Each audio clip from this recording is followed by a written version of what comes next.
Welcome back mga katambalan, mga hot topic and issue. Pag-usapan natin, update po tayo kay Alden Richard at kay Catherine Bernardo na kung saan ay active nga itong si Alden Richard sa kanyang routine na pag-morning run kasama nga ang kanyang mga morning buddies at ang kaibigan nitong si Barbie Fortesa. Kagabi naman po ay nag-update si Alden Richard sa kanyang IG story na kung saan nga po ay kasama niya si Miss Annette Gozon at si Miss Tracy Garcia at nag-post naman ang kaibigan ni Alden na si Joyce Marcelo. Ang sabi niya dito, by those good damn tickets, love you Alden Richard. Matapos nun ay kumain naman sina Alden Richard sa isang sushi restaurant at may caption pa nga dun sa post ni Alden na stomach full, heart cooler. Ayan, kasama din niya ang mga bosses ng GMA. At nag-post din si Alden Richard ng isang prayer room na dasal.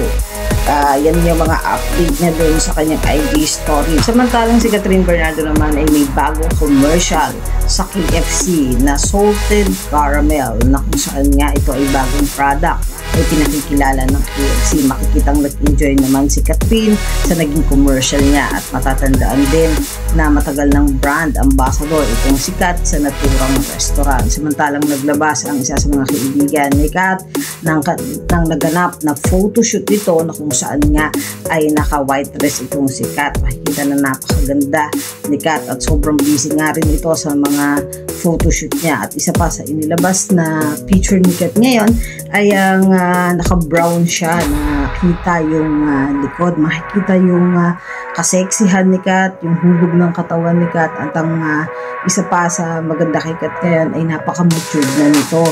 Makikita naman kay Kat sa Pilipinas Got Talent, ibang-ibang na si Kat, maging sa pagbibigay niya ng komento sa mga napapakita ng talent ay ibang Kat na talaga ngayon. At yan yung mga update natin kay Catherine at kay Alden. Yung mga katambalan, ano ang masasabi nyo?